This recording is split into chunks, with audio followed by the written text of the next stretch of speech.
আপনি যদি শারীরিক সমস্যায় ভুগে থাকেন, আপনার যদি পুরুষত্ব সমস্যা থাকে, তাহলে আজকের ভিডিওটা আপনার জন্য। আজকে এমন একটা গাছ নিয়ে কথা বলবো, যে গাছটার কথা শুনলে আপনি আশ্চর্য হয়ে যাবেন। আপনার আশেপাশে ঝোপঝাড় জঙ্গলে যেখানে সেখানে এই গাছটি পাওয়া যায়, কিন্তু এই গাছটি সম্পর্কে বিস্তারিত তথ্য না জানার কারণে, এই গাছটির সম্পর্কে সঠিক জ্ঞান না থাকার কারণেই কিন্তু এই গাছটির ব্যবহার আপনি করতে পারতেছেন না। কিন্তু এই সামান্য গাছটি দিয়ে আপনি আপনার শারীরিক সক্ষমতা ফিরিয়ে আনতে পারবেন।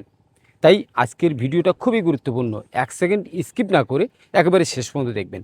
আর ভিডিওটি শেষ পর্যন্ত দেখে চ্যানেলটি অবশ্যই সাবস্ক্রাইব করে দেবেন, কেননা এই চ্যানেলে প্রতিনিয়ত আমি স্বাস্থ্য বিষয়ক টিপস আপলোড দিয়ে থাকি এবং বিভিন্ন গাছগাছড়া ভেষজ ঔষধি সম্পর্কে কথা বলে থাকি। তাই চ্যানেলটি খুবই গুরুত্বপূর্ণ আপনার জন্য। তাহলে চলুন শুরু করি আজকের ভিডিওটি। আজকের ভিডিওটির মূল আকর্ষণ হচ্ছে হাতিসুর গাছ।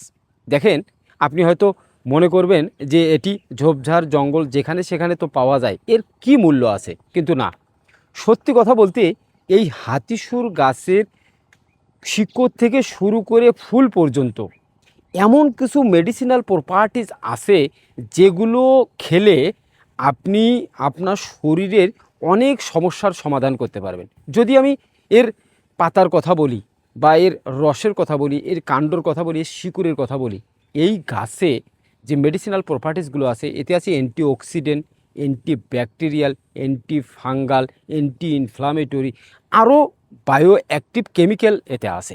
আর এই উপাদানগুলো কিন্তু আপনার আমার শরীরের জন্য খুবই গুরুত্বপূর্ণ। তাই এই মহামূল্যবান গাছটি আপনার আশেপাশে যেখানে সেখানে পড়ে থাকার পরও আপনি সঠিক তথ্য না জানার কারণে, কিভাবে খেতে হবে তা না জানার কারণেই কিন্তু এই গাছটি আপনি কাজে লাগাতে পারছেন না।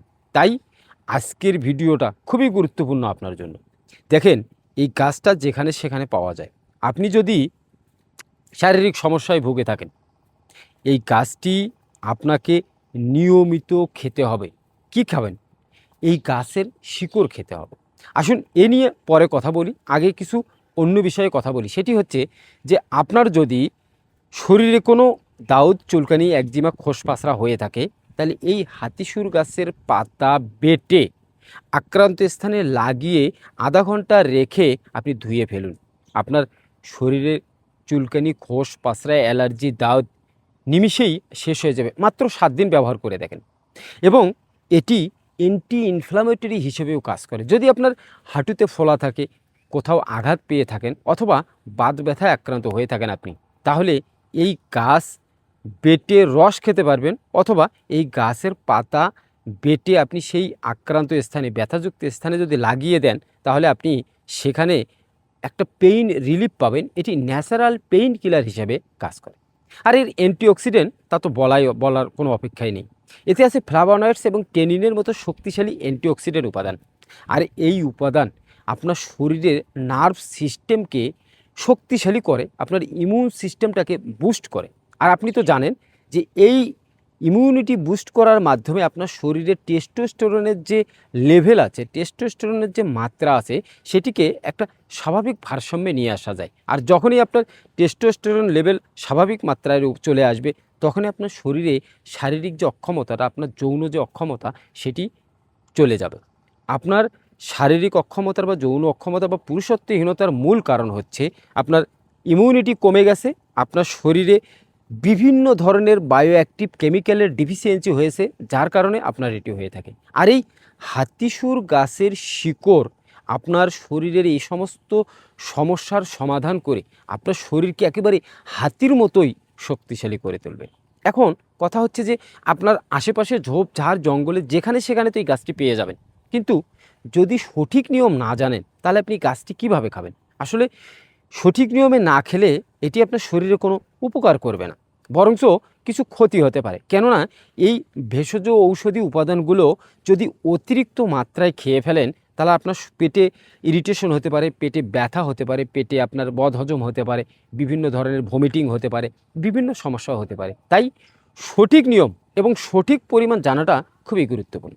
আপনি যদি শারীরিক অক্ষমতার জন্য এই হাতিসুর গাছের শিকড়ের রস খান, তাহলে আপনাকে একটি হাতিসুর গাছ উঠাইয়া এর শিকড় ভালো করে ধুয়ে পরিষ্কার করে নিতে হবে। কেননা ঝোপঝাড় জঙ্গলে এবং পতিত জায়গায় আপনার বিভিন্ন ধরনের ময়লা আবর্জনা থাকতে পারে। আর গাছ সাধারণত এসব ময়লা আবর্জনার ভিতরেই হয়। এটি ভালো করে ধুয়ে পরিষ্কার করে জীবাণুমুক্ত করে এটি আপনি থেতো করে রস করে নেবেন। রস করে নেওয়ার পরে আপনি সকালে খালি পেটে 2 চামচ এবং রাতের বেলা শোয়ার আগে অথবা সন্ধ্যার পরে খালি পেটে 2 চামচ রস খেতে হবে। এটি আপনি 2 চামচ খেতে পারেন এবং আপনার ওয়েটের উপর ভিত্তি করে আরও কম খেতে পারেন। 1 চামচ থেকে 2 চামচ আপনি দৈনিক 2 বার খেতে পারবেন, তাতে কোনো সমস্যা নেই। তবে এখানে একটি কথা আছে, সেটি হচ্ছে যে আপনি এই হাতিসুর গাছের রস 7 দিন বা 14 দিন এক নাগারে না খেলে, লং টার্ম না খেলে আপনি এ থেকে কোনো ফলাফল পাবে না। আপনি হয়তো ভাববেন যে 4 দিন 5 দিন খেলাম, কোনো তো কাজ হলো না, এটি আর খাবো না। না, ভেষজ ঔষধি সব সময় একটু দীর্ঘ সময় খেতে হয়, কেননা এটি আপনার শরীরের ভিতর থেকে রোগ সারিয়ে উঠাবে। এটি কোনো কারেন্ট কাজ করবে না, এটি বিদ্যুতের মতো কোনো কাজ করবে না। এটি আপনার শরীরকে স্বাভাবিক অবস্থায় আস্তে আস্তে নিয়ে আসবে। তাই কমপক্ষে 21 দিন আপনাকে খেতে হবে। 21 দিন খেয়ে আপনি পারলে 4 দিন 5 দিন বিরতি দিয়ে আবার 21 দিন খাবেন। এভাবে আপনি 3 মাস যদি এই হাতিসুর গাছের শিকড়ের রস করে খান, আপনার শারীরিক অক্ষমতা থাকলে ইনশাল্লাহ সেই শারীরিক সক্ষমতা ফিরে আসবে এবং আপনার শরীরের সমস্ত নার্ভগুলো সতেজ হয়ে যাবে, সজাগ হয়ে যাবে, আপনার নার্ভাস সিস্টেম হবে শক্তিশালী। আর এজন্যেই এই গাছকে বলা হয় হাতির মতোই শক্তিশালী হাতিসুর গাছ। এর ডগা বা এর ফুলটা হাতির সুরের মতো বাঁকানো বিধায় এর নাম হয়েছে হাতিসুর গাছ। এর বৈজ্ঞানিক নাম হচ্ছে হেলিওট্রোপিয়াম ইন্ডিকাম, অথবা অনেকেই ইন্ডিয়ান ইন্ডিকাম হিসেবেও চেনে। আজকের ভিডিওটা আপনার কেমন লাগলো? যদি এই হাতিসুর গাছ সম্পর্কে তথ্যগুলো আপনার কাছে নতুন হয়ে থাকে, তাহলে অবশ্যই ভিডিওতে একটা লাইক দেবেন এবং একটা কমেন্ট করে আপনার লোকেশন এবং আপনি কখনো হাতিসুর গাছ খেয়েছেন কিনা অথবা দেখেছেন কিনা জানাবেন। এবং পরবর্তী ভিডিওর জন্য চ্যানেলটি কিন্তু সাবস্ক্রাইব করে পাশে থাকবেন। সুস্থ থাকুন, ভালো থাকুন, দেখা হবে নতুন কোনো বিষয়ে, নতুন কোনো গাছের তথ্য নিয়ে, নতুন কোনো স্বাস্থ্য বিষয়ে কথা হবে অন্য কোনো ভিডিওতে। ততক্ষণ পর্যন্ত আমাদের এই চ্যানেলের সঙ্গে থাকুন, সুস্থ থাকুন। আল্লাহ হাফেজ।